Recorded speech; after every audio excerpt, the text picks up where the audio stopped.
Eh bien, bonjour à toutes et à tous. J'ai le plaisir de recevoir une personnalité qui n'est peut-être pas très connue du très grand public, mais qui est bien connue en revanche de toutes les personnes en France qui s'intéressent à l'économie, à la finance, à l'évolution des marchés financiers. J'ai nommé Marc Toiti. Marc Toiti, qui est à la fois économiste, également essayiste, qui a travaillé dans une grande banque et qui maintenant a créé sa propre société. On va en parler tout de suite. Bonjour Marc Toiti. Bonjour François. Merci d'avoir accepté de venir sur UVR TV. Avec plaisir et bonjour à toutes et à tous. C'est toujours un plaisir de parler d'économie, justement de démocratiser l'économie. C'est mon but depuis déjà pas mal d'années. Parce que j'évoquais que j'ai commencé ma carrière donc, comme enseignant-chercheur à Paris en Panthéon-Sorbonne en 94-95. Après je suis rentré, donc, on peut la nommer, à la Banque Populaire, où j'ai créé les études économiques à l'époque, c'était donc en 97. Et c'est vrai que j'étais l'un des premiers économistes à démocratiser l'économie. À l'époque, l'économie, c'était justement réservé un petit peu les économistes de salon, entre guillemets. Et voilà, ça c'est ma grande fierté. J'ai essayé de démocratiser l'économie. Alors maintenant, il y en a d'autres qui le font. Ça, c'est quelque chose qu'on vous reconnaît assez généralement. Vous avez quand même une capacité à vulgariser dans le bon sens du terme, à faire de la pédagogie, que les gens comprennent un peu ce qui se passe. Voilà. C'est mon plus grand satisfecit, entre guillemets. C'est-à-dire que quand je fais une conférence et qu'à la sortie, on me dit moi, j'aime pas trop l'économie, mais là, j'ai compris. Voilà, c'est ma plus grande satisfaction. Donc voilà, c'est un petit peu le but. Et je pense que le gros problème qu'on a en France, malheureusement, c'est qu'on a une culture économique qui est extrêmement faible. On peut dire qu'on a une culture économique de lutte des classes, entre guillemets. Donc très vite, dès qu'on parle d'économie, c'est politisé. Et donc c'est les uns contre les autres, etc. Et on n'a pas cette démarche, entre guillemets, j'ai envie de dire, de consensus, surtout d'aller dans le même sens. On est tous dans le même bateau, c'est un petit peu l'économie.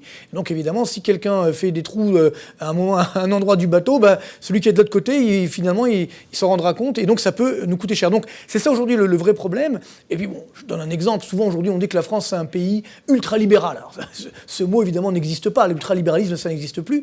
Et on dit ça pour la France, alors qu'en France, la dépense publique représente, si les chiffres de 2020, 62% de notre richesse. Et on dit quand même qu'on est ultra-libéraux. Bon, c'est un petit peu, voilà, pour montrer justement qu'on doit démocratiser l'économie, on doit dire les choses, on doit expliquer comment ça fonctionne. Et ça, je pense que tout le monde peut évidemment comprendre. Alors après, évidemment, on peut avoir des avis parfois qui divergent un petit peu. Mais je pense que la base de l'économie, il y a des règles de base de l'économie que tout le monde devrait effectivement connaître. Voilà, donc on essaie d'œuvrer dans ce sens. Donc ça, je suis très content d'être avec vous aujourd'hui pour en parler. Alors, vous avez commencé donc dans une banque, vous en avez dit le nom d'ailleurs, les banques populaires. Ensuite, vous avez fait quoi alors ? Alors ensuite, j'ai créé mon cabinet, donc en 2007, quand j'ai quitté cette banque, donc qui s'appelle ACDFI, qui veut dire aux commandes de l'économie et de la finance. Alors je conseille beaucoup d'entreprises, de banques également, de compagnies d'investissement. Alors j'étais notamment avec Global Equities pendant quelques années, donc c'est là où on m'a beaucoup vu quand il y a eu la crise justement de 2008-2009, où justement on était l'une des rares salles des marchés à accepter les caméras dans notre salle des marchés, donc là c'est vrai qu'on avait besoin. Et moi justement, mon but c'était de montrer entre guillemets ce qui était en train de se passer, pour expliquer bien entendu. Alors on a évité le pire à l'époque, mais c'est vrai que ça a été quand même très très chaud. Et donc voilà pourquoi je continue aujourd'hui donc à faire du conseil aux dirigeants d'entreprise, faire des conférences, faire également des publications, et puis bon, vous l'avez dit, à écrire des livres. Le dernier s'appelle Reset, quel nouveau monde pour demain. C'est justement sur ce qu'on est en train de vivre, cette pandémie dramatique, et puis surtout l'après-crise, quel monde pour demain, qu'est-ce qui va nous arriver. Et voilà, là aussi, toujours avec un point de vue pédagogique. Ça marche bien ? Oui, très bien. Oui, non, je me plains pas. C'est vrai, vous avez des clients, ça. Oui, tout va très bien. Alors c'est vrai que avec cette pandémie, malheureusement, moi j'aime beaucoup faire des conférences en présentiel, comme on dit. Donc alors maintenant c'est en Zoom, etc. Bon, c'est moins sympathique, mais ça existe quand même. Et c'est vrai que là, dernièrement, j'ai fait avant le nouveau confinement, j'ai fait quelques conférences en présentiel. Donc, c'est formidable. On retrouve effectivement le public. Alors pas un grand public parce qu'il y a on doit espacer les gens, etc. Donc pour des salles de 50, des conférences de 50 personnes, il faut des salles de 250 personnes. C'est vrai que c'est important de retrouver. Donc là, c'est vrai que ça fonctionne bien. Et puis surtout, il y a une demande, encore une fois, de compréhension. Et je suis aussi un économiste qui s'engage. C'est-à-dire que je fais des prévisions. Alors c'est vrai que on dit souvent pourquoi Dieu a créé les économistes, pour que les météorologues ne soient pas les seuls à se tromper. Et c'est par solidarité que nous sommes là. Alors ce qui est vrai, mais c'est aussi notre métier. Il faut effectivement s'engager. Alors des fois on a raison, des fois on a tort. Moi ça aussi c'est ma fierté. Donc, depuis maintenant plus de 20 ans que je fais ce métier, je suis le seul, je crois à ma connaissance, à faire donc tous les ans le bilan de mes prévisions. C'est-à-dire en début d'année, je dis voilà, mon équipe et moi, il y a un an on avait dit ça, là on a eu raison, là on a eu tort, etc. Et expliquer pourquoi. Voilà, c'est un devoir de transparence. Et c'est vrai que souvent on a un bon bilan. Bon, l'année dernière c'était compliqué parce qu'en 2020, personne ne pouvait prévoir ce qui nous est arrivé. Mais à part ça, c'est vrai que globalement, on essaye de faire des prévisions sur la base des fondamentaux économiques. C'est-à-dire, c'est pas simplement, je dirais, la pensée unique, le consensus, sur la base de la réalité économique. Alors moi, j'écoute régulièrement ce que vous dites. J'aime bien ce que vous dites. Il y a des fois où je suis en désaccord, et il y a des fois où je suis d'accord. Et moi, ce que j'ai remarqué, c'est que vous faites partie quand même des assez rares économistes qui avaient un regard quand même sur l'euro qui me paraît relativement lucide. Je voudrais qu'on parle de l'euro parce que en France, malheureusement, c'est un sujet dont personne ne parle. J'entends par exemple, je suis sidéré de voir que si vous allez en Allemagne, si vous allez aux Pays-Bas, vous voyez au plus haut niveau des gens, des responsables politiques, le débat est sur la table. Et en ce moment, on va peut-être en parler sur l'affaire notamment du PEPP, de l'instruction maintenant devant le tribunal constitutionnel de Karlsruhe. Il y a quand même un mouvement d'opinion très important en Allemagne qui est hostile à ce qui se passe. En France, on est à un an d'une élection présidentielle. Pas un mot, jamais, nulle part. Moi, je ne sais pas, par exemple, ce que pensent M. Macron, M. Le Maire, Mme Le Pen, M. Mélenchon, M. Xavier Bertrand, M. Olivier Faure, M. Jadot. Je ne sais pas ce qu'ils pensent, par exemple, du fait qu'il y a 12 chefs d'entreprise qui ont déféré le PEPP, le programme de la pandémie de l'Union européenne, qui j'avais consacré des vidéos, moi, sur cette question. Ça avait au début été la Banque centrale européenne avait prévu de mettre 750, puis 1300, puis 1800 milliards d'euros. Ce programme est actuellement porté devant le tribunal constitutionnel de Karlsruhe. Il peut y avoir quand même des décisions de ce tribunal très importantes, personne n'en parle. Alors, comment vous voyez, vous, alors c'est peut-être un peu ponctuel, c'est peut-être un peu technique, n'entrons pas trop dans la technique, mais comment vous voyez de façon générale l'évolution sur l'euro ? Non, je pense qu'il faut être clair aujourd'hui, c'est-à-dire que la création de l'euro à la base, moi j'étais pour être tout à fait honnête, et je pensais justement qu'on avait créé l'euro justement pour avoir une croissance plus forte, pour pouvoir concurrencer les États-Unis, pour pouvoir concurrencer le dollar. C'était ça sur le papier qui était indiqué, sur le traité de Maastricht, bien entendu, avec derrière une Europe, une zone euro plus politique, ce qu'on appelle une zone monétaire optimale. Et puis tout ça, on a fait exactement l'inverse. Donc finalement, on le voit aujourd'hui. Quelle est la zone dans le monde où il y a le moins de croissance dans le monde développé ? C'est la zone euro. On n'arrive évidemment toujours pas à concurrencer le dollar. Parfois, l'euro est trop fort d'ailleurs. Mais néanmoins, quand on voit le poids de l'euro dans les réserves de change mondiales, c'est à peine 20%, alors que les États-Unis, c'est toujours 60-70%. Donc tout ça fait que, pour le dollar, finalement, l'euro, bien entendu, et c'est ça ma grande tristesse, n'a pas, encore une fois, réussi à atteindre les objectifs. Le problème, c'est que maintenant, alors pendant pas mal d'années, on a eu notamment la Banque centrale européenne qui a été dirigée par ce qu'on appelle des monétaristes, notamment le fameux Jean-Claude Trichet, qui est français, et qui a sabordé la zone euro, disons-le, parce que pendant des années, il a voulu lutter contre l'inflation, alors qu'il n'y avait pas d'inflation. Donc constamment, il augmentait les taux d'intérêt. La dernière fois, rappelez-vous, c'était en 2008, alors qu'on était déjà en récession, et il a aggravé la situation économique. Alors là maintenant, c'est l'excès inverse, c'est-à-dire que heureusement, donc on a eu Mario Draghi qui a succédé à donc Jean-Claude Trichet, et lui, il a fait une politique justement pour soutenir la zone euro. Il a notamment sauvé la Grèce, comme vous le savez. Alors ça, peut-être qu'on en reparlera tout à l'heure, parce qu'il y a aussi un décalage. Et puis, alors maintenant, c'est la fuite en avant. C'est-à-dire que clairement aujourd'hui, pourquoi effectivement on ne parle pas de tout ce qui est en train de se passer, du moins nos dirigeants politiques ? Parce qu'ils ont peur. Il ne faut pas oublier qu'à l'heure actuelle, pourquoi ? Parce qu'on a une sorte d'anomalie, si vous voulez. C'est-à-dire que la dette publique française, par exemple, mais tous les pays de la zone euro explosent à la hausse. En France, on est à 116% de notre PIB. On va bientôt atteindre 120, 125%.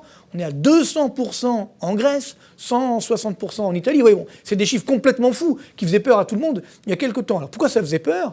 Et moi-même, je l'ai dit souvent à nos dirigeants politiques, je leur disais, faites attention, parce que si vous augmentez la dette publique, les taux d'intérêt des dettes publiques vont augmenter, ce qui va casser l'activité économique. Et donc, ils essayaient de faire attention. Mais sauf que maintenant, on augmente la dette publique, et il y a une sorte de miracle. Les taux d'intérêt qu'on paye sur cette dette publique n'ont jamais été aussi bas. Ils remontent un petit peu depuis quelques semaines, mais ils sont particulièrement bas. Le cas, par exemple, le taux d'intérêt à 10 ans de la dette publique française, c'est 0%. Vous voyez, la Grèce, c'est 0,8, 0,9%. Alors que, si vous vous souvenez, à l'époque de la crise grecque, les taux d'intérêt à 10 ans de la dette grecque étaient montés à 35%. Alors qu'on avait moins de dette publique à l'époque qu'aujourd'hui. On va me dire, mais comment c'est possible ? C'est très simple. C'est que, en fait, cette dette publique est directement achetée par la Banque centrale européenne. Donc il faut être très clair. Si la Banque centrale européenne n'était pas là, on aurait des vrais taux d'intérêt beaucoup plus élevés sur notre dette publique. Et donc, aujourd'hui, sans rentrer de donner trop de chiffres, mais tout de même, le bilan de la Banque centrale européenne, aujourd'hui, est passé en quelques années de 2 000 milliards à 7 000 milliards d'euros. Et 60% de ce bilan, ce sont des dettes publiques. Donc c'est extrêmement dangereux. Et alors je rappelle que ce qui est à l'actif de la Banque centrale, c'est la contrepartie de la masse monétaire. Donc c'est-à-dire que quand on vous dit on ne va pas rembourser la dette, évidemment, on a un problème sur notre création monétaire. Et donc c'est là où les Allemands, et ce n'est pas la première fois, si vous voulez, commencent à un petit peu taper du poing sur la table. Ils l'avaient fait en août 2020, si vous vous en souvenez. Là, ils le refont aujourd'hui, donc avec la Cour constitutionnelle allemande, qui avait dit que la politique de la Banque centrale européenne, et le mot est très fort, violait la Constitution allemande. Donc c'est très fort. Et Mme Merkel a mis tout son poids dans la balance pour dire non, on laisse comme ça, et finalement on continue comme ça. Donc. C'est qu'à l'époque, en 2020, effectivement, c'est une fraction, c'est pas une fraction des Allemands qui a fait porter ça devant le tribunal de Karlsruhe. La décision, j'avais fait des vidéos, je renvoie tous mes auditeurs à toutes ces vidéos que vous trouverez sur UPR TV. La décision qui avait été prise, c'était d'accord pour ce qui se passait, pour ces rachats de créances, mais à condition, une double condition, c'est que ça ne dépasse pas 33% de l'encours de la dette d'un pays, et deuxièmement, que ce soit au prorata des parts d'un pays dans la Banque centrale européenne. Tout à fait. Voilà. Tout à fait. Or, donc ça avait été ce qui avait été déterminé par la Cour constitutionnelle. Or, ce qui s'est passé depuis lors, c'est que toutes ces limites ont volé en éclats. Et donc là, il y a une nouvelle instance devant le tribunal de Karlsruhe en disant, écoutez, c'est complètement violé. Donc, cela veut dire que, en fait, la Banque centrale européenne fait du financement des États, ce qui est absolument interdit par le traité de Maastricht. Oui, le traité de Maastricht. Et de surcroît, le débat, enfin ça c'est un argument très fort aussi des opposants, ils disent le débat qu'il y a dans certains pays, notamment en France, sur l'annulation de cette dette, prouve bien qu'il s'agit d'un financement des États. Or ça, c'est interdit par les traités. Donc il n'est pas. Moi, je ne sais pas ce qui va être décidé, mais s'il est décidé par le tribunal de Karlsruhe que c'est illégal et que c'est un contraire au traité et à la Constitution allemande, on va vers un feu d'artifice. Oui, alors, le château de cartes va s'effondrer. Ça, il faut bien prendre conscience. Et moi, selon moi, je pense que la vraie date butoir de 2021, c'est bientôt, c'est le mois de septembre 2021. On a des élections législatives en Allemagne.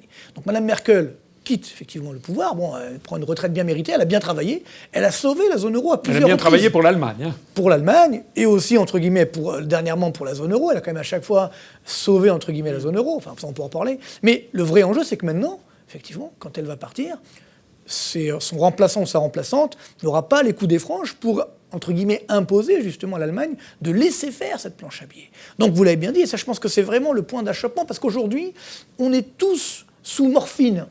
C'est-à-dire que pourquoi on fait comme ça des confinements, veux-tu en voilà en France, on donne des aides énormes ou qui finalement ne sont pas dépensées, elles sont épargnées. Alors bien sûr, parfois il faut des aides, bien entendu. Hein, mais aujourd'hui, je dis souvent à Bruno Le Maire, d'ailleurs, parce qu'il nous a consulté quelques économistes, je leur dis attention, vous, entre guillemets, ciblez là où vous mettez l'argent.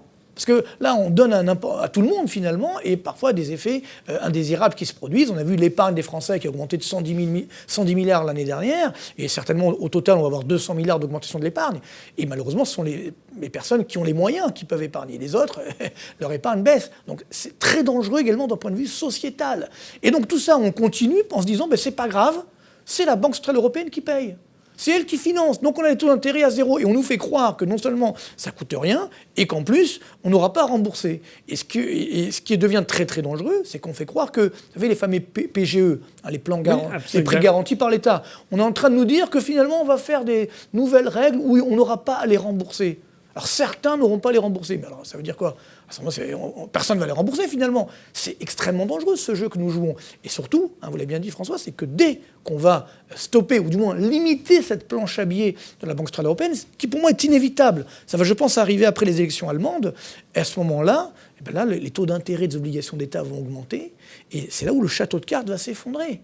Et c'est là où, bien entendu... Parce que si les taux d'intérêt augmentent, ça veut dire que la valeur des obligations va baisser. Il y a Et ça. donc ça veut dire que le patrimoine, notamment des retraités, Exactement. les assurances-vie risquent de baisser. Alors, il y a plusieurs effets quand les taux remontent, vous l'avez dit, donc ça vient un petit peu réduire finalement la valeur de l'épargne des épargnants, notamment sur les produits d'obligations d'État, mais également sur les marchés boursiers, là, qui flambent un peu n'importe comment, justement parce qu'il y a cette planche à billets. Dès que les taux d'intérêt vont augmenter, ben là, les marchés boursiers aussi vont baisser. Donc il y a un vrai risque, bien entendu, sur l'épargne. Mais au-delà de cela, si les taux d'intérêt augmentent, eh bien, nos crédits, ça veut dire que les taux de nos crédits à nous, parce que c'est pas que l'État qui va payer plus cher, mais nous aussi on va payer plus cher. Donc l'investissement va repartir à la baisse, la consommation également, l'immobilier pareil. Donc tout ça fait que au moment où on va avoir, espérons-le, la reprise, on va sortir de cette pandémie le plus rapidement possible, ben là les taux d'intérêt vont remonter et c'est là où ça va casser la reprise. Et donc c'est ça qui est extrêmement dangereux aujourd'hui pour nos économies. Tout ça, c'est ce que j'appelle nos dirigeants ont été des pompiers pyromanes. C'est-à-dire qu'ils ont voulu, effectivement, il y avait le feu avec cette pandémie, il fallait éteindre l'incendie, d'accord. Mais il fallait regarder où nous mettons effectivement ces aides pour ne pas allumer d'autres feux. Alors, c'est ça aujourd'hui qui m'inquiète le plus. Oui, mais il y a aussi un autre... Alors, tout à fait d'accord. Hein. Là, Marc Toiti, on est parfaitement d'accord. Il y a quand même un élément aussi, c'est que, comme dit dans La Fontaine, hein, c'est les animaux malades de la peste, tous étaient touchés. L'Allemagne a vu sa dette publique augmenter, mais modérément, à 70-80%. Nous, on est à 120, l'Italie est à 160, la Grèce à 200. C'est-à-dire que tout le monde n'est pas touché de la même façon. Et la Banque centrale européenne, lorsqu'elle fait des achats obligataires, elle achète essentiellement de la dette italienne, de la dette grecque. Bon. Alors, donc, vous savez que l'année dernière, excusez-moi de vous couper, mais il y a eu quelque chose, un phénomène dont personne n'a parlé. Peut-être vous, je ne sais pas, mais personne n'a parlé.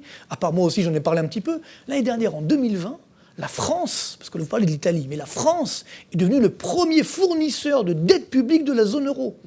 C'est-à-dire, c'est nous les Français, qui contribuons le plus à la dette publique de la zone euro. C'est plus de 24% de la dette publique de la zone euro, alors que l'Italie, qui était numéro 1 jusqu'à présent, devant nous, eh bien, c'est encore autour des 22-23%. Donc il n'y a pas un gros écart, mais tout de même. Donc ça veut dire que là, il faut faire attention, parce que nous, les Français, on est en train justement de plomber un petit peu cette zone euro. Alors on dit toujours, ben non, c'est les Italiens, les Grecs, les Espagnols. Non, mais non, c'est nous aussi. En volume, oui, en volume, la France. Oui, mais alors, on est face à un problème absolument fondamental, qui est le problème des nations. Parce que les Allemands, les Pays-Bas, les Néerlandais, les Scandinaves ne voient pas, les Autrichiens ne voient pas du tout d'un bon œil que la Banque centrale européenne rachète des obligations à tout le monde, mais notamment à l'Italie, à la Grèce, au-delà des fameux parts dans la Banque centrale, au capital de la BCE. Donc, pour ce qui nous concerne, moi je pense que, de toute façon, vous connaissez notre point de vue, oui, bien sûr. Je pense que l'euro est une monnaie plurinationale, d'essence coloniale, hein, comme toutes les monnaies plurinationales de l'histoire, et comme toutes les monnaies plurinationales, elle va exploser. Admettons que ça n'explose pas, qu'est-ce qui va se passer là, dans les semaines qui viennent, dans les mois qui viennent? Comment est-ce que vous voyez les choses et comment est-ce que vous voyez... Admettons même que le tribunal de Karlsruhe trouve encore un raisonnement alambiqué pour essayer de sauver encore un petit peu le soldat euro. Qu'est-ce qui fait que les choses qui ont mené à la situation actuelle ne continueraient pas? C'est ça mon inquiétude, justement. C'est qu'on a cette fuite en avant.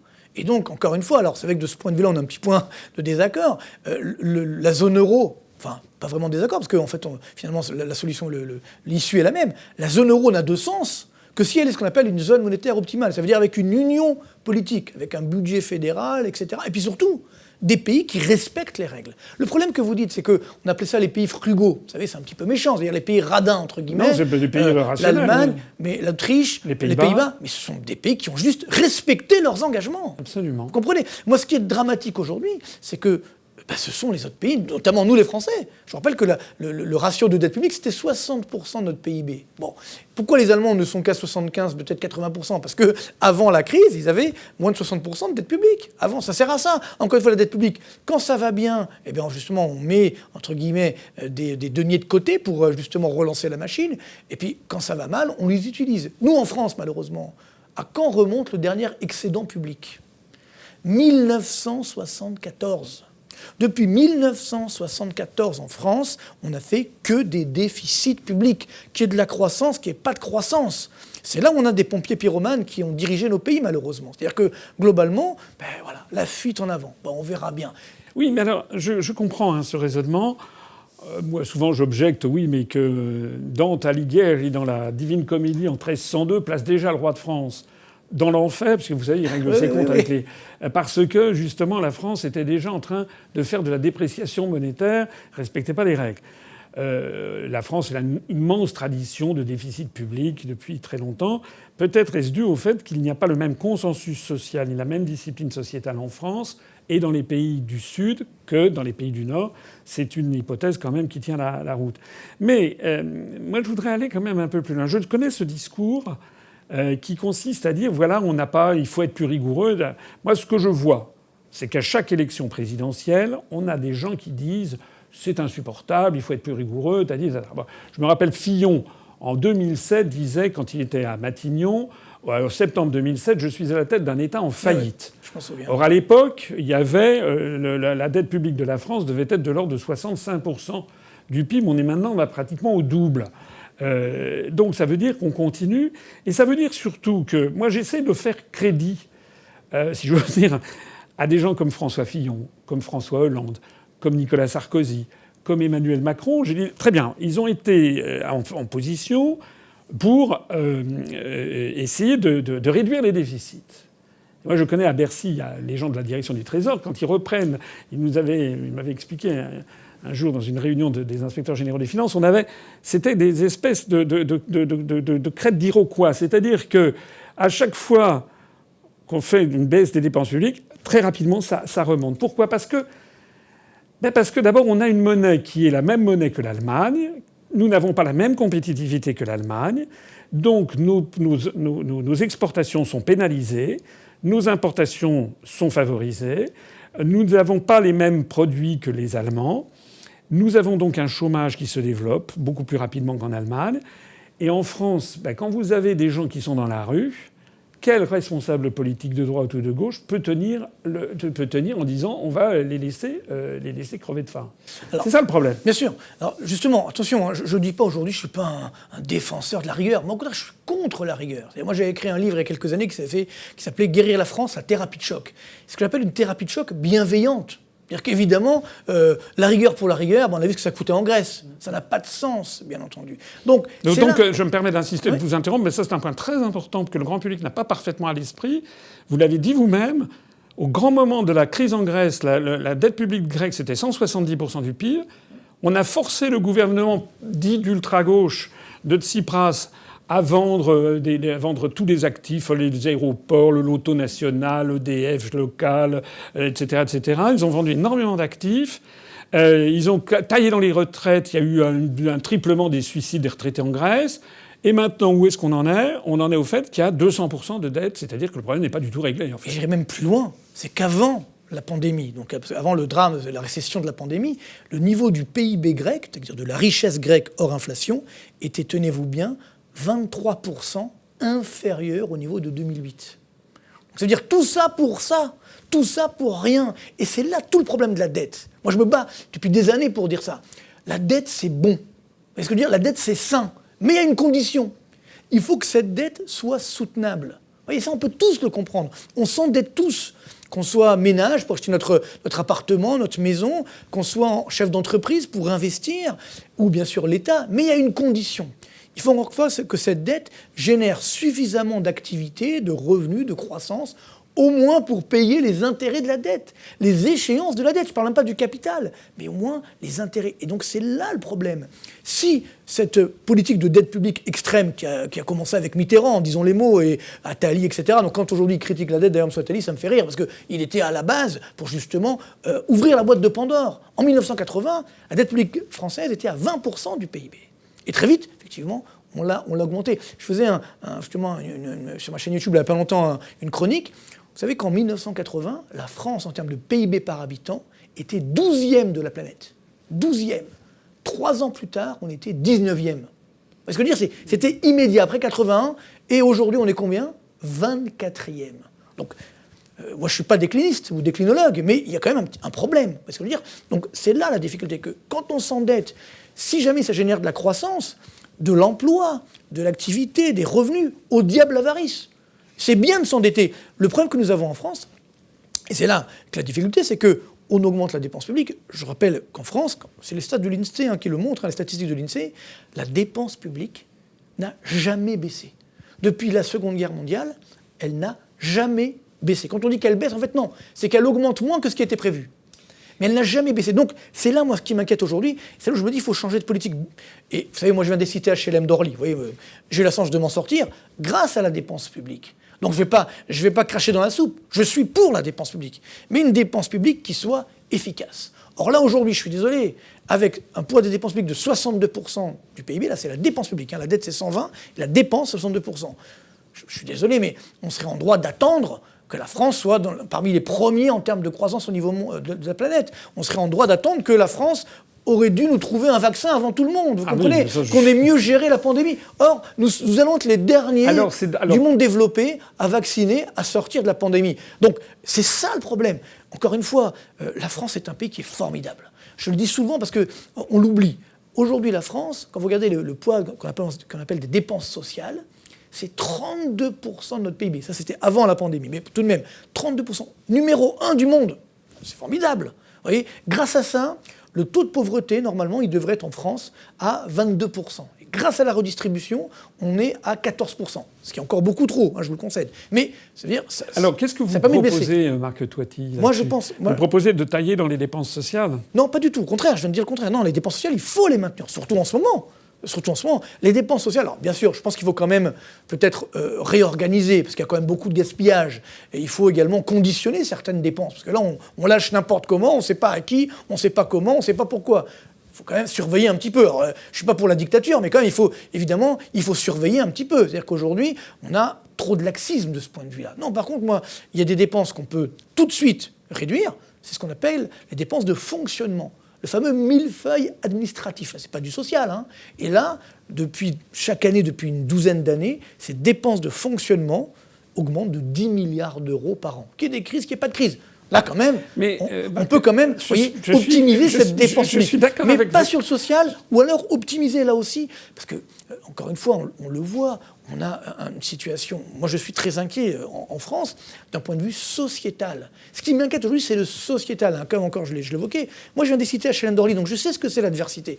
Je ne suis pas né avec une cravate ou un costume. Donc j'ai eu la chance de m'en sortir. Pour combien qui sont restés ? Moi, j'habitais Orly à l'époque, et il y avait une étude du Monde qui avait été faite, dans le journal Le Monde de l'époque. 85% d'une classe d'âge n'avait pas le bac à mon époque. Vous voyez ce que je veux dire ? Bon, j'ai eu la chance de m'en sortir. Aujourd'hui, il y en a beaucoup plus qui ont le bac, mais combien s'en sortent ?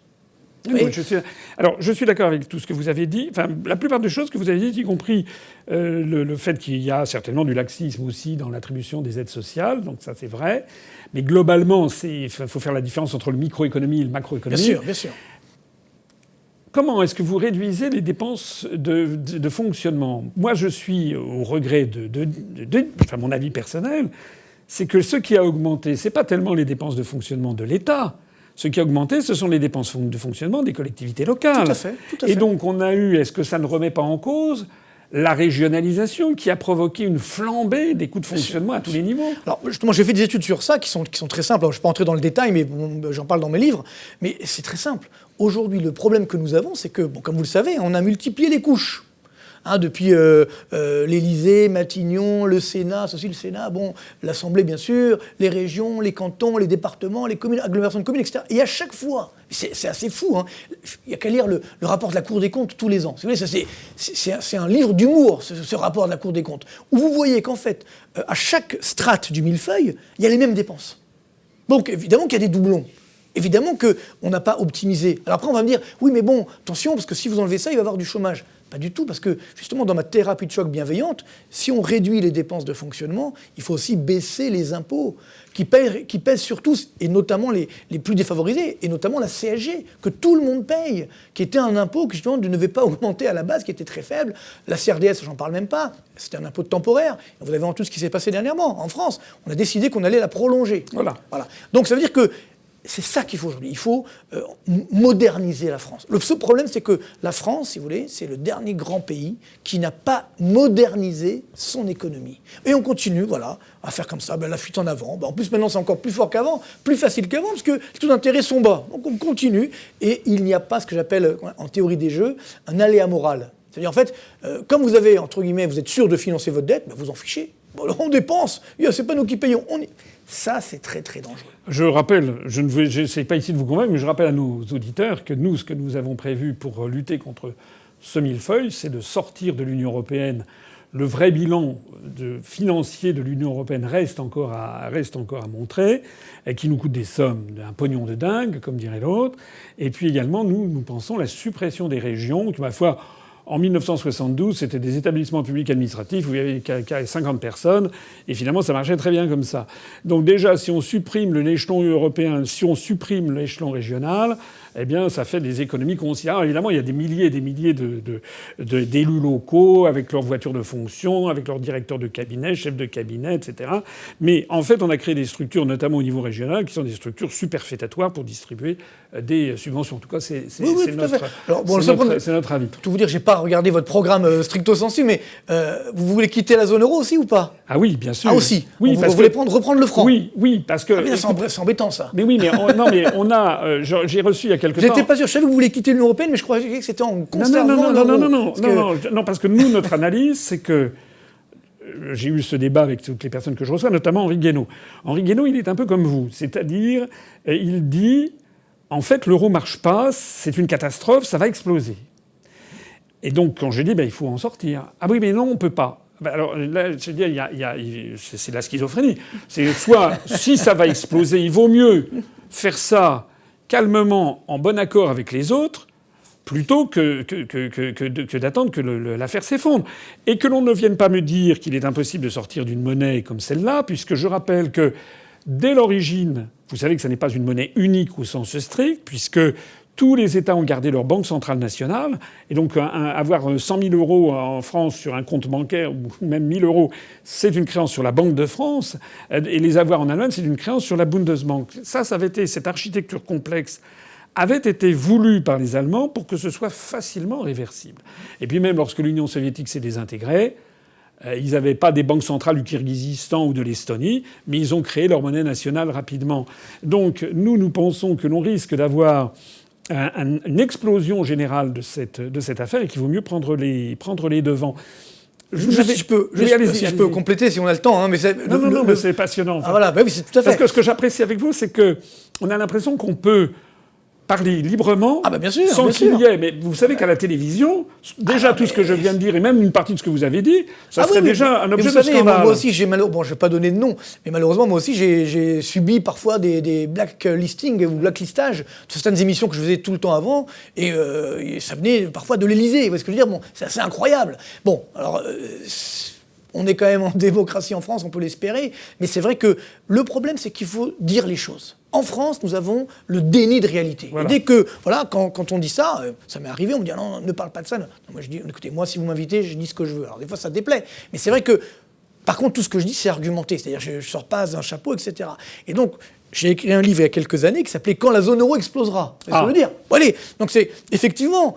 On est conscient que si ça continue comme ça, la zone euro risque d'exploser. Le grand danger, c'est qu'il faut aussi dire aux Français, donc je vous le dis aussi à vous, à nos auditeurs, c'est que si effectivement on sort de la zone euro, il y aura des dommages collatéraux considérables. C'est-à-dire, je parlais tout à l'heure des taux d'intérêt qui sont extrêmement bas. Si demain vous sortez de la zone euro, rappelez-vous justement quand la Grèce a failli quitter la zone euro, les taux d'intérêt grecs sont montés à 35%. Alors on ne montera peut-être pas à ce niveau-là, mais il y aura cette grande difficulté. Après, il y aura tout le problème. Bien sûr que c'est faisable. Vous voyez ce que je veux dire? Beaucoup d'économistes disent non, c'est impossible. C'est complètement nul de dire ça. Mais évidemment, bien sûr que c'est possible. Tout est possible. Le problème, c'est savoir ce que ça va générer pour l'épargne. Parce que n'oubliez pas que quand si on reprend le franc, il y aura certainement une valse des étiquettes, une inflation qui va augmenter. Et si aujourd'hui, justement, la Banque centrale européenne peut faire cette planche à billets qui ne génère pas trop d'inflation, c'est parce qu'il y a quand même, l'euro est quand même une monnaie internationale avec une demande d'euros. Si demain on reprend le franc, je ne suis pas sûr qu'il y aura une demande de francs au niveau mondial. Peut-être une demande de francs suisses. De francs suisses, oui. Mais de francs français, c'est pas sûr. Attendez, soyons sérieux. C'est ça le problème, c'est ça le vrai danger. Soyons sérieux. La France reste... mais je suis très sérieux. La France restera la 5e, 6e ou 7e économie du monde. Il y aura une demande de francs. Une fois, j'avais débattu il y a quelques années avec un responsable de LV qui disait que le franc perdrait 80% de sa valeur. C'est se moquer du monde. Ah oui, non, mais c'est pas des professionnels de l'économie, bien entendu. Donc si on... Moi, je l'ai toujours dit, lorsqu'on aura recréé le franc, on peut estimer que la nouvelle monnaie française perdra peut-être de l'ordre de 10 à 15% par rapport au cours pivot actuel vis-à-vis du dollar, de l'euro. Et puis le mark, lui, prendra 30 à 35%. Je pense qu'il faut être très honnête, Francis, vous permettez. On n'en sait rien. Non, le gros problème, c'est comment ça va se passer. Oui. Si effectivement c'est bien organisé, pourquoi pas. Mais moi, j'aurais plutôt, en tout cas ma théorie, si vous voulez, pour sortir de la zone euro actuelle. Moi, entre guillemets, je pense que dans 10 ans, ou plus tard, la zone euro telle qu'on la connaît aujourd'hui n'existera plus. Parce que c'est ça le problème, c'est que ce n'est pas viable. Vous voilà. êtes d'accord avec moi? Henri Guénaud est d'accord avec moi. Bien sûr. Tout le monde me dit, tous les spécialistes, les gens qui regardent précisément disent, ce truc va exploser. Mais moi je dis, alors si un truc va exploser, si vous voulez, c'est comme un avion qui est en train de se crasher, on essaie de prendre des mesures de sauvetage. Je sais pas, on saute en parachute. Alors évidemment, on risque de se casser une jambe, mais il vaut mieux être vivant, et avoir une jambe cassée que de périr dans le crash quand même. C'est là qu'est tout l'enjeu. C'est-à-dire que pour moi, si vous voulez, pendant des années, moi j'avais justement milité pour une vraie zone euro, avec une union politique, parce que c'est clair, dans l'histoire de l'humanité, là on regarde sur longue période, très longue période, les seules monnaies qui se sont maintenues, c'est celles qui ont été suivies d'une union politique. Donc maintenant on ne veut plus ça. J'ai compris qu'il n'y avait plus l'Europe fédérale, ça c'était plus trop à la mode. Ok, j'ai compris. Mais à partir de là, il faut peut-être qu'on réfléchisse justement, peut-être une zone euro à 2 vitesses, vous voyez ce que je veux dire, avec des règles que nous devons respecter. C'est là qu'est le vrai enjeu. Mais ce qui est clair, c'est que c'est là où on se rejoint. C'est sûr que si on ne fait rien, si on n'essaye pas justement d'améliorer, de moderniser notre économie, notre fonctionnement, alors là, bien entendu, la zone euro va disparaître et ça fera très mal. Je pense que c'est ça le problème, c'est qu'aujourd'hui, si ça n'est pas préparé, si par exemple, nous, on est les seuls, les Français, à quitter la zone euro, ça nous coûtera extrêmement cher. Ça sera extrêmement compliqué, pas tellement en termes de taux de change, en termes surtout de taux d'intérêt. Donc c'est ça. Je ne suis pas d'accord avec cette vision cataclysmique. Il y aura des problèmes, c'est sûr, mais d'abord, une fois que la France sera sortie, il n'y aura plus de zone euro. Enfin, l'euro rémanent ne sera plus le même. Ça, c'est clair. Bon. Ça, c'est clair. Deuxièmement, la France aura un effet d'entraînement. C'est-à-dire que derrière la France, il y aura très probablement l'Italie qui sortira, la Grèce aussi. Et peut-être l'Espagne, je ne sais pas. Peut-être, non, de toute façon, même si la Grèce... moi, je pense que si un pays sort de la zone euro, même si ce n'est pas la France... La zone euro ne pourra plus perdurer. Ça, c'est alors évident. C'est pas pareil quand même, parce que la Grèce, c'est 1% du PIB européen. Oui, bien sûr. C'était pas pareil. C'est évident. Mais il y a un effet. Ça crée un précédent. Ça crée un précédent, bien sûr. Donc, nous, ce que l'on dit, c'est que ça ne sera plus le même euro. On peut très bien s'entendre entre pays qui ont un intérêt commun, parce que les Allemands n'ont pas non plus intérêt à ce que leur premier partenaire commercial, qui est la France, s'effondre, ou on a peut-être été dépassé par la Chine, s'effondre à côté d'eux. Donc, de toute façon, il y aura un intérêt conjoint à gérer ça au mieux. Et puis, j'ajoute quelque chose quand même, c'est que on ne parle jamais avec ces affaires d'euro, de l'euro tel qu'il est actuellement avec son taux de change, qui génère en France du chômage de façon continuelle. Vous avez peut-être vu l'étude de Sapir-Murer qui date d'il y a déjà un certain nombre d'années et qui montrait, alors c'était à partir de simulations économétriques, bon ça vaut ce que ça vaut, mais enfin ça avait le mérite d'exister parce que les autres qui nous prédisent toujours la catastrophe ne présentent jamais rien. Si nous sortons de la zone euro, si on recrée une monnaie nationale, comme d'ailleurs 90% des pays du monde ont leur monnaie nationale, hein, je précise. Vous ne demandez pas, par exemple, à Singapour, qui a 6 millions d'habitants, comment ils font pour se financer. Vous ne demandez pas au Paraguay, etc. Si on sort de la zone euro, l'euro, le franc nouveau recréé perdra en effet 10-15% de sa valeur. Mais ça veut dire qu'on va peut-être faire baisser le chômage de 1 million à 1 500 000. Et donc vous aurez un rétablissement des comptes publics très rapide qui permettra justement de moins se porter sur l'endettement et d'avoir une amélioration de tous nos comptes publics qui en découlera.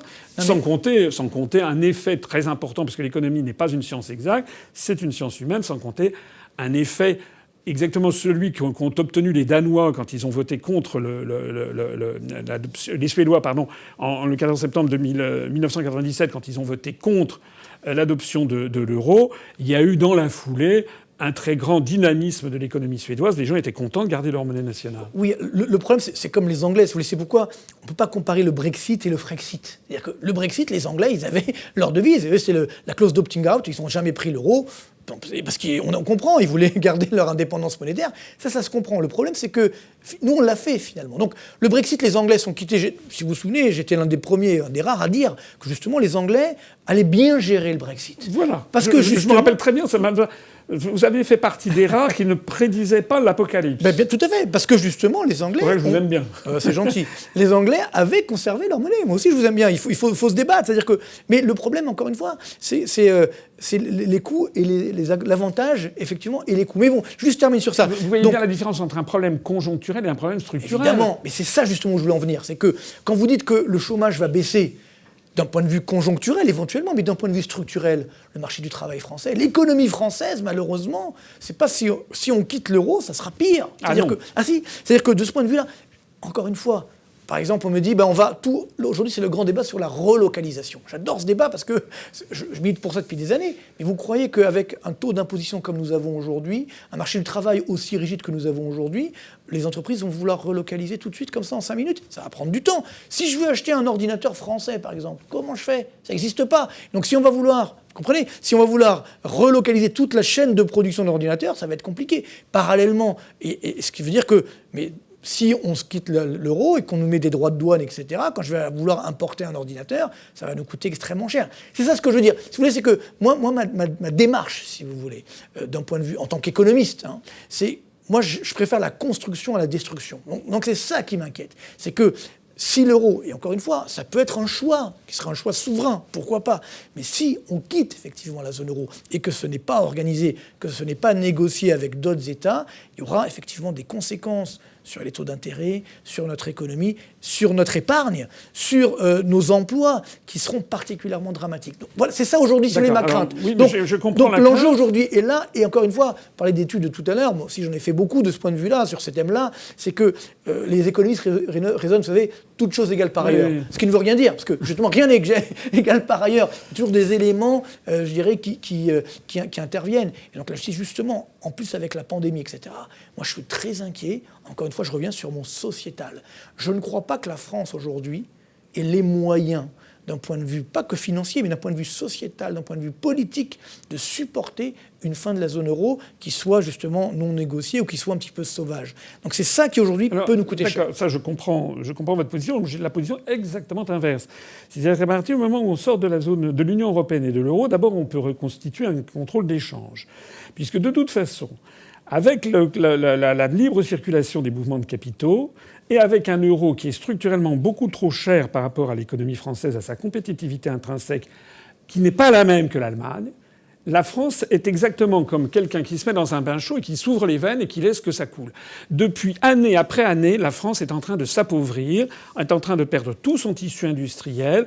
Même si ce n'est pas à cause de l'euro. C'est une erreur stratégique, si vous voulez, de la part des dirigeants. C'est là où moi je leur en veux. C'est les dirigeants français, et donc ça n'a rien à voir avec l'euro, qui ont fait le choix, d'ailleurs, avant même que l'euro existe, de désindustrialiser la France. Non. On nous disait, une économie sans usine, tout va bien se passer, on fait les services. Ça, c'était de la théorisation. Non, je suis pas d'accord. C'est pas l'euro qui a fait ça. Mais si. Regardez, les Allemands, ils ont l'euro, ils ont fait exactement l'inverse. Non, attendez. C'est un mauvais choix stratégique de nos politiques. Là, vraiment, je suis pas d'accord. Non, il y a l'euro y est pour quelque chose. Il y a d'abord la libre circulation des mouvements de capitaux, parce que énormément d'entreprises ont pu se rendre compte qu'elles pouvaient aller délocaliser, faire fabriquer leur production industrielle au Bangladesh, au Vietnam, en Chine, etc. Donc tout le monde a fait ça. Rapport avec l'euro. Et deuxièmement, l'euro est un facteur aggravant pour les pays du Sud, parce que l'euro est trop cher. Le problème, c'est que le taux de change de l'euro actuel, si, je le disais tout à l'heure, il y a des études quand même qui ont été faites. Si l'euro explose demain, on anticipe que le franc nouveau perdrait 15% par rapport au cours pivot de l'euro vis-à-vis du dollar. La Grèce perdrait 50%, la lire perdrait 35%. Le marque nouveau prendrait 30 à 35%. Donc ce qui s'est produit, c'est qu'avec l'euro, depuis la fixation des parités fixes depuis 1991, en fait, 1999, pardon, depuis 1999, on a les facteurs sous-jacents qui ont fait que de 1949 à 1999, le franc n'a pas arrêté de se déprécier par rapport au Deutschmark. Ouais. En 1949, il y avait 100 francs, et c'est encore l'ancien franc égal, il y avait l'équivalent du Deutschmark, c'était à peu près 80 centimes ou 80 francs, les francs de 1960. En 1999, quand le Deutschmark a disparu, un Deutschmark valait 3,53 €. Mais pendant toute cette période, ça a été aussi la période des 30 Glorieuses. C'est-à-dire que le franc s'est déprécié par rapport au Deutschmark pour rétablir extérieurement les évolutions divergentes de compétitivité entre la France et l'Allemagne. Oui. Or, ceci continue d'exister. C'est pas parce qu'on a maintenant camouflé les monnaies nationales que ça n'existe pas. Et depuis 1999, 2021, ça fait maintenant 22 ans, eh bien, les mêmes facteurs ont agi, de telle sorte que l'économie française, l'économie italienne, l'économie grecque, etc., l'écart de compétitivité s'est creusé face à l'Allemagne et on a toujours le même taux de change. Bah oui. Ce qui fait que l'Allemagne bénéficie d'excédents commerciaux absolument géants parce que l'euro n'est pas assez cher pour eux. Donc ça leur permet en effet de lutter contre les délocalisations, puisqu'ils ont une compétitivité extraordinaire. Ils sont d'ailleurs sur toute une série de spécialités industrielles en monopole mondial, vous le savez. Ils ont des machines industrielles, de l'optronique, des choses comme ça, de l'optique.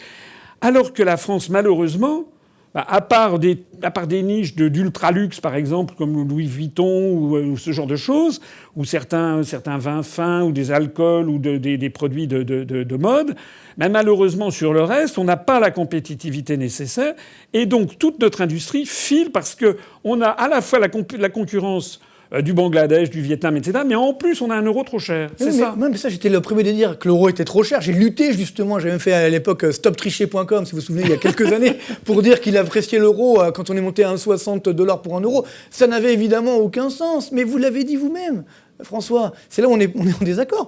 Tout ça, c'est pas... Pourquoi les Allemands exportent, en Chine notamment, ou dans le monde entier, c'est pas parce qu'ils sont pas chers, au contraire, ils sont chers. Les produits allemands sont chers, mais ils sont de qualité. Ah oui. Les Allemands ont eu cette intelligence de garder une industrie de pointe, et ça, c'est pas lié à l'euro. Puisque eux aussi ont l'euro. Ce que je veux dire par là, c'est que c'est là où le problème, c'est là où ça me gêne, c'est que vous mettez tout sur le dos de l'euro. Non, l'euro, effectivement, est un facteur peut-être aggravant, parce que justement, on n'a pas fait les bons choix stratégiques. Nous, les Français, mais il n'y a pas que nous, mais nous notamment, quand on a eu des dirigeants depuis des années, justement, qui n'ont cessé de favoriser justement la désindustrialisation indépendamment de l'euro, et qui, parallèlement, justement, n'ont pas arrêté d'augmenter les impôts, d'augmenter le coût du travail. Ça, c'était encore une fois indépendamment de l'euro. Donc, c'est là où, aujourd'hui, bien, encore une fois, vous avez compris que je n'ai pas de déni de réalité. Je dis la vérité. Je dis qu'aujourd'hui, l'euro a posé des problèmes parce que l'euro était trop fort. Ça, c'est clair. Mais nous, malheureusement, on a fait aussi des erreurs stratégiques d'un point de vue de la politique économique. Et c'est pourquoi, encore une fois, c'est ça qu'il faut changer. C'est pas forcément l'euro. Si, par exemple, vous changez l'euro, admettons, on reprend le franc et vous gardez la même politique qu'avant, eh ben malheureusement, on n'aura rien gagné. On n'aura rien gagné parce qu'on aura une devise plus faible, mais c'est pas grâce à ça qu'on va exporter. On exporte si on a des produits de qualité, si on a des produits innovants, si on a des produits justement que personne d'autre ne fait. Et moi, c'est ça aujourd'hui qui m'inquiète, si vous voulez. C'est là où pour moi il y a un vrai déclin. C'est que et cette crise justement de la pandémie, le fait que nous n'avons pas réussi à avoir un vaccin, par exemple, avoir un traitement, etc. Pour moi, c'est une vraie déception parce que nous, les Français, nous avons cette chance justement d'avoir beaucoup de dépenses publiques, d'avoir un État très fort.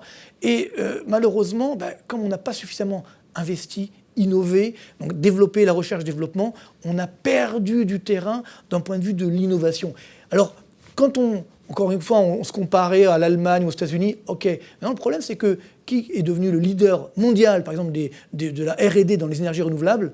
C'est la Chine. Vous voyez, donc c'est ça aujourd'hui qui est inquiétant. Et ça, qu'il y ait de l'euro ou pas, ça va pas s'arranger. Non, mais j'ai pas dit. Donc c'est ça le vrai enjeu, c'est que la fin de l'euro simple, entre guillemets, ça suffit pas. Non, je ne fais pas, je reporte pas tous les péchés sur l'euro. Ah voilà, ça va. Ni même sur l'Union européenne. Mais il y a quelque chose qui me distingue souvent de mes interlocuteurs, c'est que moi, je postule qu'il y a des données dans l'histoire des peuples et des nations qu'il est extraordinairement difficile de changer. Oui. Voilà. Vous savez, quand je suis sorti de l'ENA, je suis entré à l'inspection générale des finances, et au bout de 4 ans, je suis allé, 6 ans, parce que je suis passé par le Crédit National pendant 2 ans.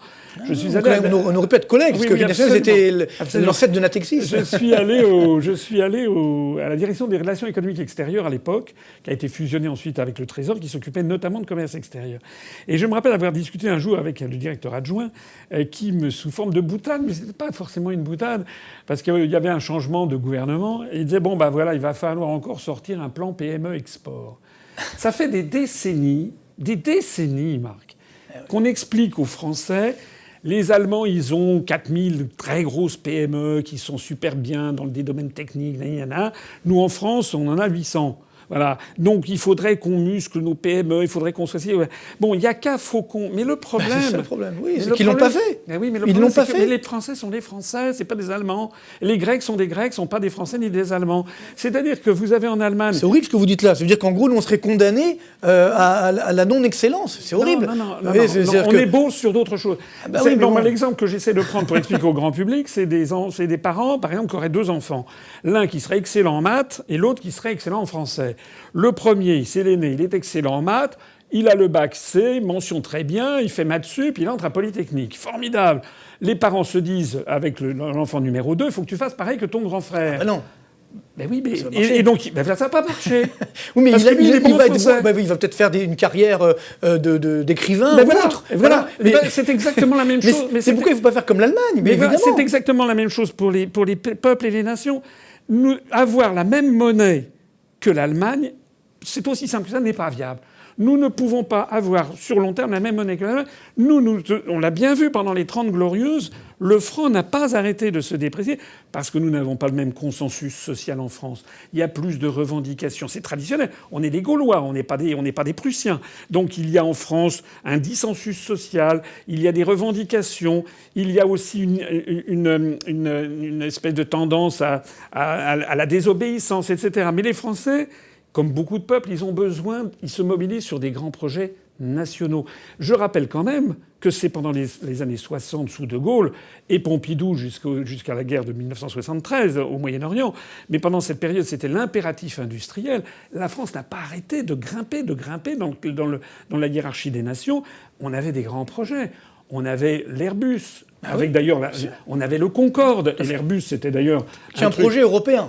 Ne l'oubliez pas. Non. Si, quand même. C'est un projet international. D'accord, mais européen. Ça réunit des pays européens. Mais on n'est pas contre la coopération avec des pays d'Europe. C'est comme les gens qui me disent le projet comment dirais-je, électronucléaire franco-chinois. Nous, on est pour. Ne tombez pas quand même dans cette critique facile que l'on nous fait, qui est complètement fausse. Ah non, moi je ne fais pas de critique, c'est un débat. Les gens qui veulent faire croire que quand on sortirait de l'Union européenne, ça voudrait dire qu'on se refermerait sur soi-même. Mais non, jamais. Il s'agit de faire des coopérations internationales. De Gaulle était le premier. Il avait refusé l'entrée de la Grande-Bretagne dans le consortium Airbus. Il a été le premier à leur proposer d'y entrer. Il a lancé le programme Concorde. Et donc c'est une époque, on a eu après le TGV qui avait été également lancé sous Giscard. Maintenant, c'est quoi nos grands projets ? C'est quoi, dans la mesure où nos recherches doivent être faites dans un cadre européen. Moi, j'avais travaillé, quand j'étais délégué à l'intelligence économique, sur une sombre affaire où il y avait des Chinois qui avaient envoyé dans une grande entreprise automobile française travaillant en France un chercheur chinois qui était en fait là pour faire de l'espionnage industriel. Mais dans la mesure où on dit, par exemple, à des chercheurs français que c'est en Europe, c'est formidable, on doit tout partager avec des Allemands, des Lettons, des Autrichiens, des Irlandais, etc. Comment voulez-vous qu'ils aient un sentiment de réflexe de patriotisme national vis-à-vis de la recherche si on leur dit ça et quand ils sont... Par exemple, vous avez Peugeot qui va faire avec Dongfeng sa co-entreprise en Chine.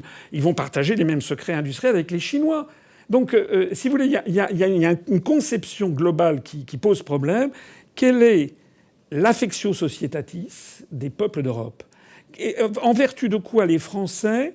Est-ce que les Français, en gros, vous savez, il y avait ce fameux truc dans les années 30, les Français veulent-ils mourir pour Danzig ? Est-ce que les Français, vraiment, ont envie de se retrousser les manches pour l'Europe, pour le drapeau européen Non, ça ne marche pas, ça ne me dit rien.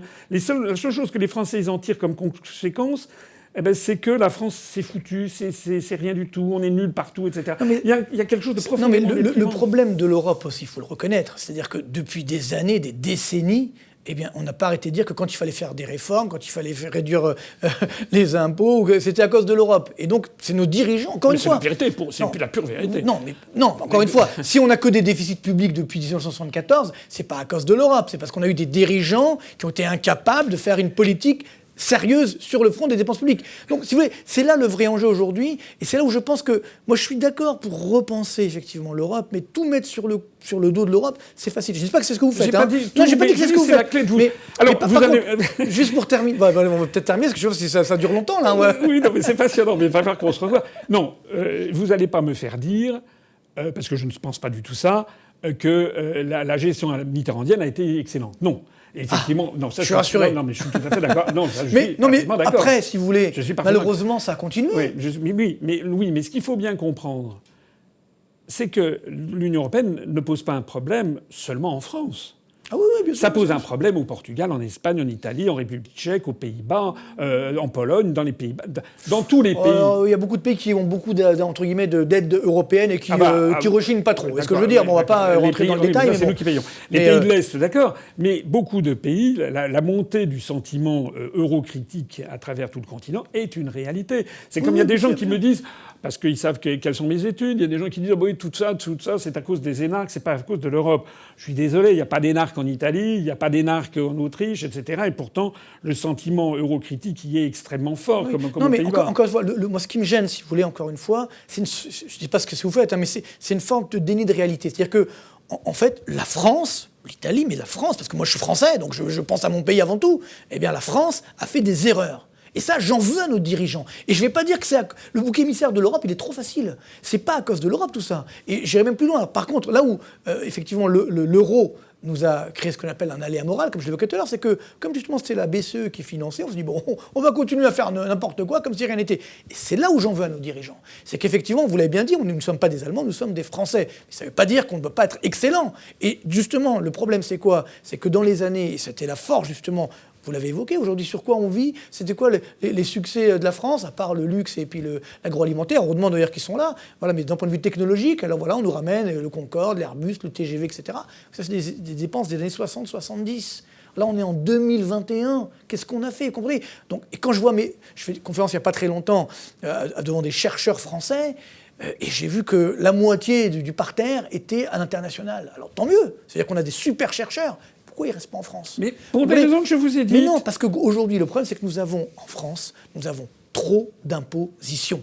Nous sommes numéro 1 mondiaux des impôts. Il n'y a pas un pays, là, c'est pas l'euro, il n'y a pas un pays au monde qui a plus d'impôts que nous sur les entreprises et les ménages. Et donc, le problème est là. C'est qu'on a joué la facilité, entre guillemets, encore une fois, et là, maintenant, on arrive à la fin du chemin où, effectivement, il faut payer. Donc, à partir de là, soit, bien entendu, ce que je dis, moi, encore une fois, je conçois qu'on puisse quitter la zone euro. Mais je veux simplement prévenir les Français. Et je pense que, là aussi, il faut le dire la vérité.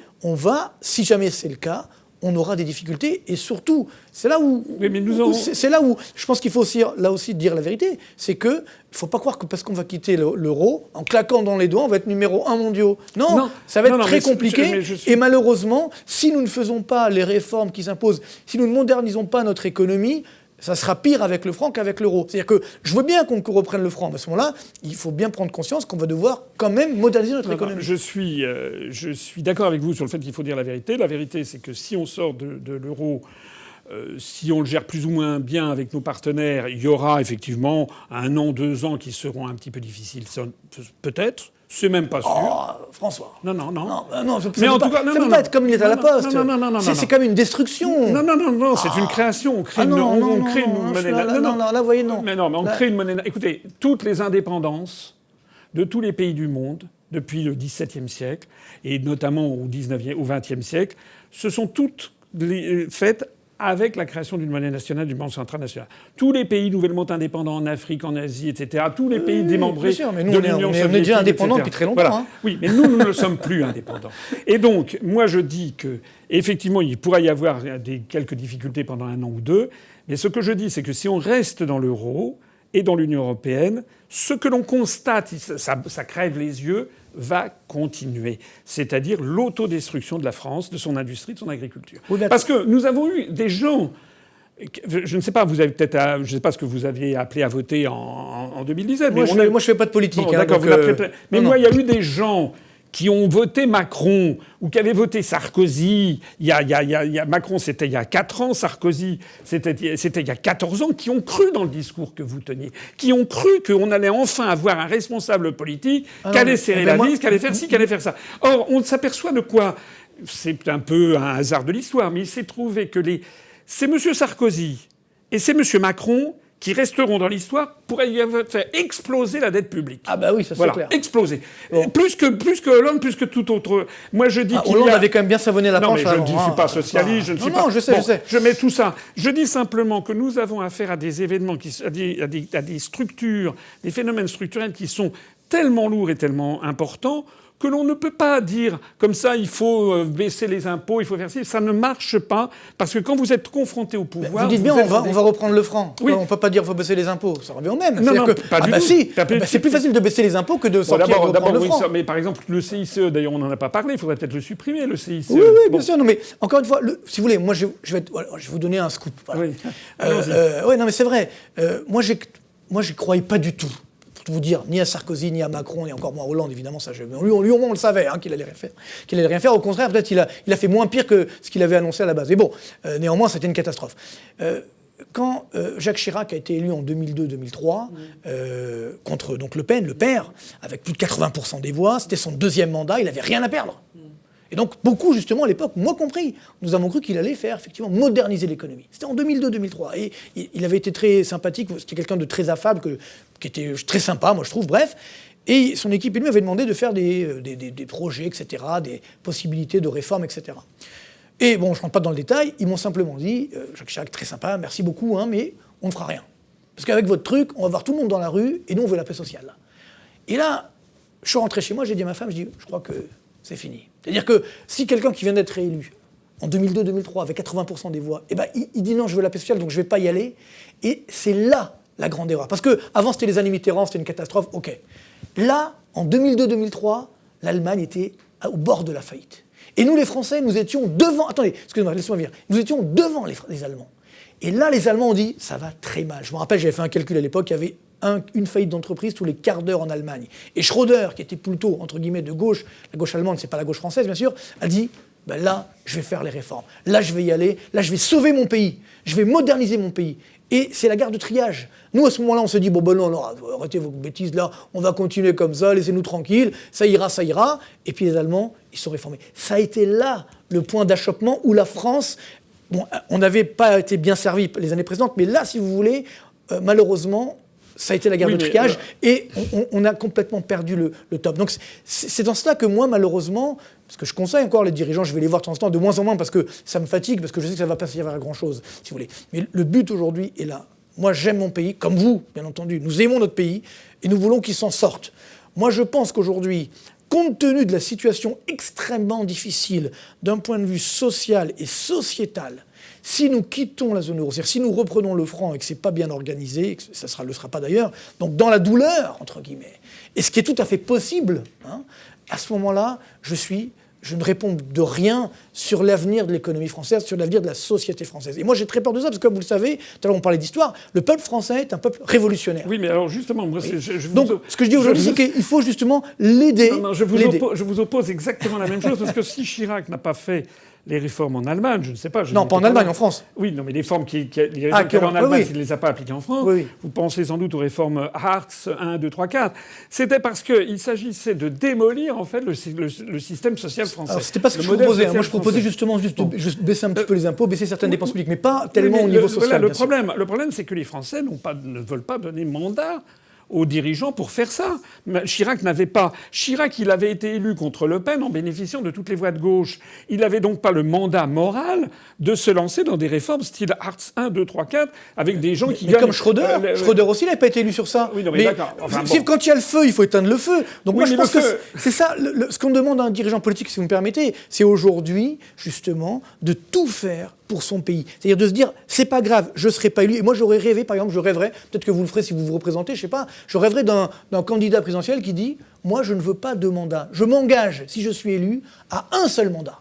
Un seul mandat, parce que ça suffit pour sauver la France. Moi, je veux pas faire de la politique, je veux pas avoir les ors, etc. Non, je veux juste sauver mon pays. Et si on avait eu des dirigeants qui avaient juste dit ça, on n'en serait pas là aujourd'hui. Marc, on a beaucoup parlé, il faut absolument qu'on conclue, parce qu'on a explosé là. Ah oui, on a appuyé sur l'écouteur, là. On se revoit, parce que c'est tout à fait Avec plaisir, avec plaisir. C'est un plaisir, mais c'est toujours très, très important de débattre. Mais de débattre, ça n'existe pas, ça. C'est pas normal. Bravo, vous êtes d'accord bravo. que ça n'existe pas à la télévision française. Parce que là, on a eu le temps de parler, c'est vrai que c'est important. Tout ça, c'est toujours rigolé, c'est des rigolades, il faut dire une mot, il faut faire un je sais pas quoi, je sais pas... Le déni de réalité. Non, ou un scoop, il faut faire un bon mot, il faut faire une punchline, et puis voilà, puis c'est 3 minutes, et puis on change, voilà. Pour conclure quand même, il y a, vous le savez, le gouvernement français a dû transmettre à Bruxelles un engagement pluriannuel qui va jusqu'en 2027 en expliquant qu'il va réduire les dépenses, c'est exactement d'ailleurs ce que vous voulez. Les Français ne le savent pas, mais ce que ça signifie très concrètement, c'est que d'une certaine façon, ça vide de sens l'élection présidentielle. C'est ça qui est dramatique aussi. C'est que une des raisons aussi pour lesquelles il faut absolument sortir de l'Union européenne et de l'euro, c'est le caractère totalement antidémocratique.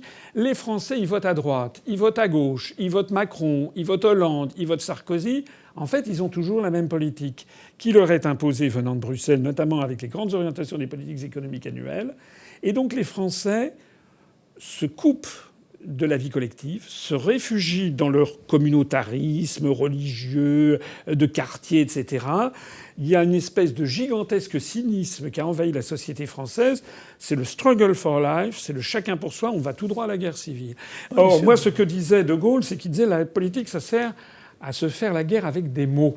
Il faut qu'il y ait une certaine violence symbolique dans le combat politique pour justement canaliser les violences qu'il y a dans la société. Si la politique a disparu, si désormais c'est un ventre mou et que tout est de toute façon décidé par la Banque centrale européenne sur les grands équilibres financiers, budgétaires, par la Commission européenne sur tous les trucs à privatiser, etc., ce que je crains profondément, et c'est l'autre aspect des choses par rapport à l'Union européenne, c'est que la France non seulement est en train de détruire son industrie, son agriculture, son économie, mais en plus de détruire son tissu social jusqu'à l'explosion finale. Alors d'abord, je vous rassure, les dirigeants français n'en ont rien à faire de leurs engagements vis-à-vis de l'Europe. Ils les respectent jamais. Si vous regardez tous les engagements qui ont été faits, ça n'a jamais été respecté. Donc ça nous contraint pas du tout. Et in fine, regardez les Grecs. Ce qu'ils se sont engagés à réduire. Mais alors, attendez, tout à l'heure, vous présentiez ça comme un défaut, maintenant vous le présentez comme un avantage. Non, ce que je dis par là, c'est qu'il faut pas croire qu'on est contraint par l'Europe. En fait, globalement, on fait des promesses qu'on ne tient pas. Par contre, là où justement, c'est ça ce qui me gêne quand on dit c'est à cause de l'Europe. Moi, je suis désolé, mais en tant que bon père de famille, si vous voulez bien garder les cordons de la bourse, si vous voulez bien gérer votre pays, c'est pas pour l'Europe, c'est pour vos enfants. Vous comprenez ? C'est-à-dire, moi, quand je dis aujourd'hui il faut moderniser l'économie française, c'est pas pour l'Europe, c'est pour nos enfants. Et justement pour éviter qu'on ait ces problèmes sociétaux que vous évoquez. Moi, je suis entièrement d'accord. C'est ma vraie crainte, justement, aujourd'hui. Et donc, je pense qu'il faut... C'est important. Il faut du parler vrai. Il faut du parler vrai aujourd'hui. Alors, est-ce qu'il y aura l'Europe ? Est-ce qu'il n'y aura pas l'Europe ? Il faut des dirigeants qui soient efficaces, qui soient compétents, qui soient à la hauteur de la situation. Et je suis désolé, j'ai rien contre Macron, le petit pauvre chéri, si vous voulez. Il est vrai qu'il a une crise très grave et il n'a jamais vraiment géré de crise. Donc là, c'est très dur pour lui. Il fait ce qu'il peut. Mais quand même, nous sommes la France. Vous comprenez ? Nous sommes la France. Aujourd'hui, on n'avait pas les masques. J'étais à Bercy au début, si vous voulez. Je ne veux pas donner tout ce qui s'est passé, et Bruno Le Maire nous disait alors qu'est-ce qu'on fait ? Moi j'avais dit attention, si vous faites un confinement complet, le PIB va s'effondrer de moins 20%. Il a fait moins 18%. Il m'a dit oui mais on n'a pas de masque. Donc on est obligé, on n'a pas le choix. Ok, bon, très bien. Alors je ne dis pas qu'il ne fallait pas faire ça, je ne suis pas épidémiologiste, ce que vous voulez, mais voilà, on n'avait pas de masque, après on n'avait pas de gel, vous savez, le gel, après on n'avait pas de test, après on n'a pas de vaccin. Attendez, non. Alors, le pire, c'est que notre président nous dit « Non, mais j'ai super bien géré la crise, les gars. Vous avez vu comme j'ai bien géré ?» Alors, par contre, quand même, moi, ce qui me fait fier d'être français, parce que je termine quand même sur une note positive, c'est que nous sommes un pays de liberté.